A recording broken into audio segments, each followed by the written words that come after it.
تشريفا لين رحمة للعالمين اللهم صل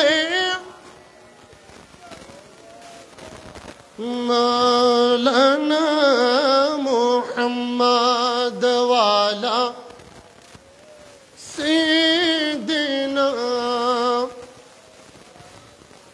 صلاة يا رسول الله عليكم سلام يا عرش حق ہے مسند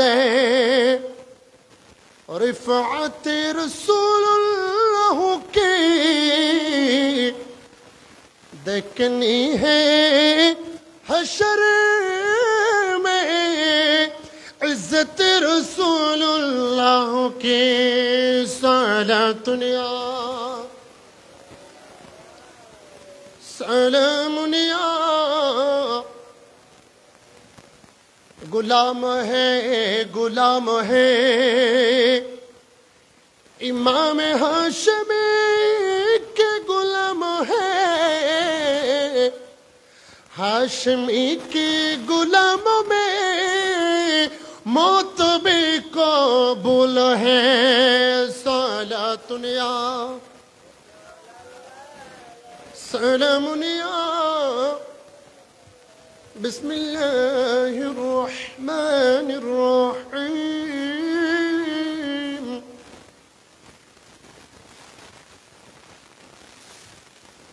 ألا إن أولياء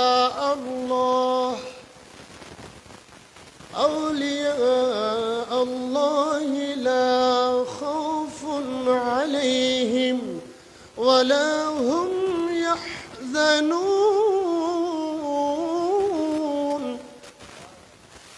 صدق الله المولى العظيم وبلغنا رسوله النبي الحبيب الكريم ربي صل وسلم وبارك عليه ইমাম হাশমি তোমার জন্য কান্দে আমার প্রাণ ইমাম হাশমি তোমার জন্য কান্দে আমার প্রাণ ও তুমি ভক্তগণের মনের কুরক ভক্ত কুলের মনের কুরক সুন্নি জাহানের ইমাম ও ইমাম তোমার জন্য কান্দে আমার প্রাণ ইমাম হাশমি তোমার জন্য কান্দে আমার প্রাণ ও তুমি রসূল পাকের নূরানি চেহারা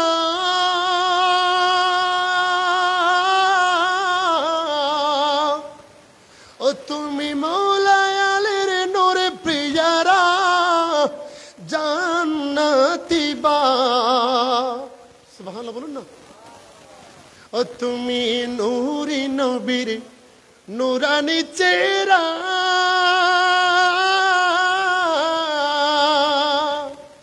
আরে তুমি মৌলায় আলীর নূরে প্রিয়ারা জান্নাতি বাগ আসে তোমার প্রেমে হইলে পাগল তোমার প্রেমে হইলে পাগল দু জাহানে শান্তি পাই তোমার জন্য কান্দে আমার প্রাণ ইমাম হাশমি তোমার জন্য কান্দে ও তুমি ভক্ত কুলের মনের কুরক ভক্ত কুলের মনের কুরক সুন্নি জাহানের ইমাম ও ইমাম তোমার জন্য কান্দে আমার প্রাণ ইমাম হাশমি তোমার জন্য কান্দে আমার প্রাণ আজকে আমরা যে দরবারে হাজির হয়েছি এই দরবার এমন একটি দরবার যেই দরবারে সারা বাংলাদেশের আলেম নয়, স্বয়ং বৈরুত লেবানন থেকে আওলাদের রাসূলগণ, বিভিন্ন বড় বড় স্কলারগণ এসেও ইমামে হাশেমের কদমের নিচে বসে থাকত। সুবহানাল্লাহ। আরেকটা আওয়াজে বলুন। এই দরবার এমন একটা দরবার, সমস্ত সুন্নি জগতে ইমামে আহলে সুন্নতের ছাত্র শেরে মিল্লাত আল্লামা নঈমী সাহেব রহমতুল্লাহি আলাই হুজুরের নাম শুনলে চমকে উঠত। আর শেরে মিল্লাত আল্লামা নঈমী রহমতুল্লাহি আলাই যখন আওয়াজ করত, আলোচনা করত, যখন কথা বলতো, ইমামে আহলে সুন্নতের দিকে নিসবত করে বলতো, আমি নঈমী তো আপনি ইমামে হাশেমের কদমের সৎকার বদৌলত। আরেকটা আওয়াজে বলুন। শুধু উনি নয়, হযরতে মুসা মুজাদ্দিদি রহমতুল্লাহি আলাই দাদা হুজুর কিবলা ইমামে হাশেমের উস্তাদ ছিল। উস্তাদ হওয়ার পরেও যখন হযরতে মুসা মুজাদ্দিদি রহমতুল্লাহি আলাই আলোচনা করত, তখন উনি বলতো, বলে এক একজনকে নিয়ে গর্ব করে ইমামে আজম ইমামে ইবনে মুবারক ওয়াকি ইবনুল জাররাহ ইমামে ইউসুফ ইমামে মুহাম্মদকে নিয়ে গর্ব করত। বলে আমি মুসা মুজাদ্দিদি ইমামে আহলে সুন্নাত ইমামে হাশেমীকে ছাত্র হিসাবে পেয়ে কিয়ামতের ময়দানে আল্লাহর সামনে গর্ব করে বলবো। আরেকটা আওয়াজে বলুন, আরেকটা আওয়াজে বলুন। এমন একটা দরবারে হাজির হয়েছে, যেই দরবারে সমস্ত আলেম কুল, সমস্ত উলামায়ে কেরাম, সমস্ত আলেমে দ্বীন, মুফাসসির, মুফতি, মুহাদ্দিস, যেই ঘরানার হোক না কেন, কণ্ঠের দিকে দেখে নাই, তাকওয়ার দিকে দেখেছে। ইমামে আহলে সুন্নতের কদমে আসলে শান্তি এবং ওয়াজের নিয়ামত নিয়ে ফিরে গিয়েছেন। সুবহানাল্লাহ। এমন একটা দরবার। এই দরবারের যিনি মুখ্যমণি, মধ্যমণি, যিনি নয়নতারা, যিনি নূর, এই দরবার যে ইমামে আহলে সুন্নতের নামে পাকের উপর, রসূলে পাকের বংশধরের, রসূলে পাকের জাতে পাকের উপর প্রতিষ্ঠিত দরবারে পাক এমনিতে হয় নাই। এ সমস্ত ওলিদের নামে পাকের বদৌলত গুলা বর্ণনা করার জন্য আল্লাহ কোরআন শরীফের মধ্যে নির্দেশনা দিয়ে দিয়েছেন। সুবহানাল্লাহ। আর একটু আওয়াজে বলুন। মহান আল্লাহ তাআলা বলেন, আলা ইন্না আউলিয়া আল্লাহ, নিশ্চয় নিশ্চয়, সাবধান, সতর্ক, যারা আমার ওলি হবে, বন্ধু হবে, যারা আমার কাছের হবে, যারা আমার আউলিয়াগণ হবে, ওই সমস্ত ওলিদের ব্যাপারে সাবধান, সতর্ক। বলে কেন কেন কেন সতর্ক? কি কারণে সতর্ক? বলে কেন কেন? তোমাদেরকে জবাব দিয়ে দিলাম। আলা ইন্না আউলিয়া আল্লাহি, নিশ্চয় যারা আমার বন্ধু হবে তাদের ব্যাপারে সাবধান, সতর্ক। কেন কেন? লা খাউফুন আলাইহিম ওয়ালা হুম ইয়াহজানুন। সুবহানাল্লাহ।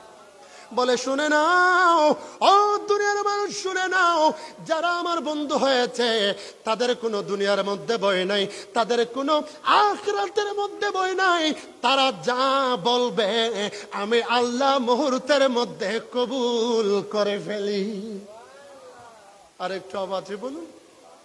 শুধু তাই নয়, আমরা কেন দরবারে আসি, কেন দরবারের মধ্যে বায়াত গ্রহণ করি, কেন ইমামে আহলে সুন্নতের দিবানা, সেটা যদি আপনাদেরকে একটু মুখ্যভাবে বলে দিতে চাই। আল্লাহ তাআলা পবিত্র কোরআনের মধ্যে ঘোষণা করেন, ইন্না রাহমাতাল্লাহি করিবুম মিনাল মুহসিনিন। বলে ও দুনিয়ার মানুষ শুনে নাও, আমি আল্লাহ পাকের রহমত, আমি আল্লাহ পাকের রহমত কি জিনিস তোমাদেরকে আমি একটু বলে রাখি। আমার আল্লাহ কেন রহমত বলতে বুঝিয়েছেন, তাফসীরে কবীরের মধ্যে ইমাম ফখরুদ্দিন রাজি রহমতুল্লাহি আলাইহি বলেছেন, রহমত বলতে আমি বুঝিয়েছি রহমতুল লিল আলামিন নবীর কথা। রহমতুল লিল, বলেন না রহমতুল লিল, রহমতুল লিল আলামিন নবীর কথা বুঝিয়েছি। রহমতুল লিল আলামিন নবীর রহমত কোথায় থাকবে? আল্লাহ তাআলা বলেছেন রাহমাতুল্লাহি করিবুম মিনাল মুহসিনিন। বলে ও দুনিয়ার মানুষ, তোমাদের জন্য রহমতের একটা ঠিকানা দিচ্ছি। রহমত রাস্তার মধ্যে পাওয়া যাবে না, রহমত বাজারের মধ্যে পাওয়া যাবে না, রহমত কোন হাটের মধ্যে পাওয়া যাবে না, রহমত কোন ইউনিভার্সিটির মধ্যে পাওয়া যাবে না, রহমত কোন কলেজের মধ্যে পাওয়া যাবে না। বলে রহমত পাওয়া যাবে, পাওয়া যাবে বেলায়েতের ফ্যাক্টরি, বেলায়েতের রাজধানী ওলি আল্লাহর কদমের মধ্যে আল্লাহ তাআলার রহমত পাওয়া যাবে। আর একটু আওয়াজে বলুন, রহমত কোথায়? মুহসিন বান্দাদের কদমে, মুহসিন বান্দাদের কদমে। বলে কেমন? হুজুর কিবলা ইমামে হাশিমি রহমতুল্লাহি আলাইহি, হযরত ইমামে হাশিমি রহমতুল্লাহি আলাইহি কুতুবদিয়ার মালিক শাহর দরবারে গেল ওয়াজ করার জন্য। সুবহানাল্লাহ বলুন না। কোথায় গিয়েছে? কুতুবদিয়া মালিক শাহ হুজুরের দরবারে গেল। কুতুবদিয়ার মালিক শাহ আল কুতুবী রহমতুল্লাহি আলাইহি ইমামে আহলে সুন্নাতকে বলে, ও ইমাম হাশিমি, যোহরের নামাজ শেষ করেছেন, যোহরের নামাজ থেকে আসরের নামাজ পর্যন্ত আপনি আলোচনা করেন। সুবহানাল্লাহ বলুন না। ওদিকে তাকায় আছে হযরতে মালিক শাহ রহমতুল্লাহি আলাইহি ইমামে আহলে সুন্নাতকে আদবের সাথে নির্দেশনা দিতে লাগলো, নির্দেশনা দিতে লাগলো, অবজার্ভ করতে লাগলো। কেন কেন ইমামে আহলে সুন্নাত কোন ধরনের জাতে পাক সেটা আরেকজন মকবুল ওলি চিনতে পারে। ঠিক না বেঠিক? বলেন না ঠিক না বেঠিক? ইমামে আহলে সুন্নাত যোহরের নামাজের পর থেকে আসরের নামাজের পূর্ব সময় পর্যন্ত লাগাতার ওয়াজ করলো। সুবহানাল্লাহ বলুন না। আসরের আজান দিয়ে দিল। আসরের যখন আজান দিয়েছে, নামাজের জন্য দাঁড়িয়ে গিয়েছে। ইমামে হাশিমি আগে থেকে বলে রেখেছে, বলে আমার এশারের পরে কাফতাইয়ের মধ্যে আরেকটা মাহফিল আছে। কাফতাইয়ের মধ্যে আরেকটা মাহফিল আছে। ওই মাহফিলের মধ্যে আমি আগে থেকে মাহফিল নিয়ে নিয়েছি, ওয়াদা করে ফেলেছি। কাফতাইয়ের মধ্যে এশারের পরে মাইক ধরব, আসরের নামাজে বিরতি নেওয়ার কথা, এজাজত নিয়ে চলে আসার কথা। আসরের আজান দিয়েছে, হযরতে মালিক শাহ রহমতুল্লাহি তাআলা আলাইহি আবার ওই ইমামে আহলে সুন্নাতের ইশারার মধ্যে রেখেছে। নামাজ যখন শেষ হয়ে গেছে, আসরের পরে নামাজের পরে আলোচনা হবে, সেটা ইমামে আহলে সুন্নাতকে আজানের সাথে সাথে কুতুবদিয়ার মালিক শাহ ঘোষণা করে দিল। বলে আসরের নামাজের পরে পরে আবারও ইমামে আহলে সুন্নাত আলোচনা করবে। আর একটু আওয়াজে বলুন। আসরের নামাজের পর থেকে ইমামে আহলে সুন্নাত আলোচনা করতে লাগলো, আলোচনা করতে লাগলো, দিল খুশ আলোচনা করে, মোহাব্বতের সাথে আলোচনা করে। কারণ কারণ কেন কেন ইমামে আহলে সুন্নাত যখন আলোচনা করত, ওয়াজ করত, মানুষের সাথে সাথে সাথে সাথে অসংখ্য জিন ওয়াজের মধ্যে বসে থাকতো। আরেকটা আওয়াজে বলুন। এটার প্রমাণ অনেক আছে।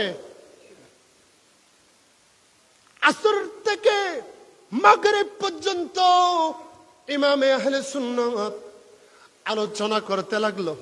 মাগরিবের আজান হবে, হযরতে কুতুবদিয়ার মালিক শাহ আবার মাইক হাতে নিয়ে বলল, ও জনস্রোতের মানুষেরা শুনো শুনো, ইমামে আহলে সুন্নাত ইমামে হাশিমি আবার মাগরিব থেকে এশা পর্যন্ত আলোচনা করবে। মাগরিব থেকে এশার বলেন না, মাগরিব থেকে এশার পর্যন্ত আলোচনা করবে। ইমামে হাশেমি এক বিন্দু পরিমাণ বিচলিত হয় নাই, কারণ যিনি ওয়াজ করছে তিনি জানে পরে কি হবে। সুবহানাল্লাহ। তিনি জানে কি জানে না? বলেন না জানে কি না? এটা প্রমাণ হয় সেই দিন। আমার কাছে এখনো প্রমাণ আছে, যখন নাইমি সাহেব হুজুর যখন ইমামে আহলে সুন্নাতের দরবারে হাজিরি দিত, হুজুর কিবলায়ে আলম মুহাম্মদের মতো শরীরকে গুটিয়ে যখন ঘুমাই থাকতো, অথচ তখন ঘুম ছিল। ইমামে হাশিমির কদমের মধ্যে যখন নইমি সাহেব হুজুর কিবলা যখন একটু হাত দিল, ওখান থেকে ঘুম থেকে অটোমেটিক পিছনে ফিরে নাই, বলে ও ইস্কান্দার, ও আবুল ফুরকান হাশিমি, যাও যাও আল্লামা নাইমি হুজুরকে খাওয়া দাওয়ার ব্যবস্থা করে দাও। ঘুম থাকলেও খবরের রাখে, এটা ব্যবস্থা করে দিয়েছেন কে? বলেন না ব্যবস্থা করেছেন কে? 12 দিন ব্যাপী মাহফিলের মধ্যে একজন মানুষ 1 ঘন্টা বসতে পারে না, 2 ঘন্টা বসতে পারে না, 3 ঘন্টা বসতে পারে না, ওখানে ঘন্টার পর ঘন্টা 10-12 ঘন্টা পর্যন্ত একই স্টেজের মধ্যে বসে বসে ওয়াজের সভাপতিত্ব করে গেছেন। এগুলা কি এমনি করেছেন নাকি খুদাই পাওয়ারে? বলেন না খুদাই পাওয়ারে না এমনি? হাশেমি হাশেমি হাশেমি হাশেমি হাশেমি হাশেমি, সুবহানাল্লাহ বলুন না। তুমি মৌলা আলীর নয়ন তারা, তুমি মা ফাতেমারি যুগল পারা, তুমি মৌলায়ে আলীর নয়ন তারা, তুমি মা ফাতেমারি যুগল পারা, তুমি শেরে বাংলাদেশ মানকে রতন, তুমি শেরে বাংলার হাতের মানকে রতন, কেউ নেই তোমার মতন, তুমি নবীর নূরে দামি, হাশেমি হাশেমি হাশেমি হাশেমি হাশেমি হাশেমি, সালাতুনিয়া সালামুনিয়া। প্রিয় হাজিরিন, বলতে চেয়েছিলাম ইমামে হাশেমি মাগরিব থেকে আবারও আলোচনা করতে লাগলো, আলোচনা করতে লাগলো, আলোচনা করতে লাগলো। যখন এশারের আজান হয়ে গেল, কুতুবদের মালিক শাহ আবারও আজানের মাইক বুকের মধ্যে নিয়ে বলতে লাগলো, ও শ্রোতাগণ, তোমাদেরকে আমি আবারও এলান করেছি, মাগরিবের পর থেকে এশা পর্যন্ত আবারও ইমামে আহলে সুন্নাত আলোচনা করবে। সুবহানাল্লাহ বলুন না। এশা পর্যন্ত আলোচনা করেছে। ইমামে হাশিমি কুতুবদিয়ার মালিক শাহ হুজুরের দিকে একটু নিসবত করে রাখলো, নজরটা একটু ফিরাই দিল, বলে ও হাশিমি, ও ইমামে আহলে সুন্নাত, আপনাকে টেনশন করতে হবে না। বলে না না না, চিন্তা করছি না, বলে আমি আপনার দিকে নজর করেছি এই কারণে, বলে আমার বিশ্বাস আছে আমাকে আরেক জায়গার মধ্যে যেতে হবে, সেটা আপনি অবগত আছেন, কি ব্যবস্থা করেন ওইদিকে আমি ইমামে হাশিমি নজর দিয়ে আছি। একটু পরে ইমামে হাশিমি রহমতুল্লাহি আলাইকে বলে, ও ইমামে আহলে সুন্নাত, যান যান, আপনি দরবার ঘাটের মধ্যে চলে যান। দরবার ঘাটের মধ্যে চলে আসলো, দেখতে পেল একটা সামরিক জাহাজ অথবা স্পিড বুক, একটা সামরিক বাহিনীর জাহাজ ইমামে আহলে সুন্নাতের জন্য অপেক্ষা করে আছে। সুবহানাল্লাহ বলুন না। ইমামে আহলে সুন্নাতের জন্য অপেক্ষা করে আছে। যখন ইমামে আহলে সুন্নাত জাহাজের মধ্যে উঠল, স্পিড বোর্ডের মধ্যে উঠল, এদিক ওদিক তাকাই নাই, উঠতে দেরি, 15 মিনিটের মাথার মধ্যে মাহফিলে আসার ব্যবস্থা হয়ে গেছে। আর একটু আওয়াজে বলুন, এগুলা পাওয়া, এগুলা নবীদের থেকে পাওয়া। রাসূল পাক বলেছেন, বলে সমস্ত নবীগণ কোন আলেমদেরকে, কোন উম্মতদেরকে নিজের টাকার ওয়ারিসদার করে যায় নাই, তবে হ্যাঁ একটা জিনিসের ওয়ারিসদার করে গেছে, সেটা হলো এলম এবং বেলায়েতের ওয়ারিসদার। কারণ কোরআন শরীফের মধ্যে আছে ইয়াউমা নাদউ কুল্লু উনাসিম বিইমামিহিম, কিয়ামতের ময়দানে আল্লাহ ইমামদের ডাক দিয়ে বলবে, ও ইমামে আহলে সুন্নাত, আপনার গোলামদেরকে সাথে নেন, কিয়ামতের ময়দানে রাসূল পাকের কাতারের মধ্যে শামিল হয়ে যান।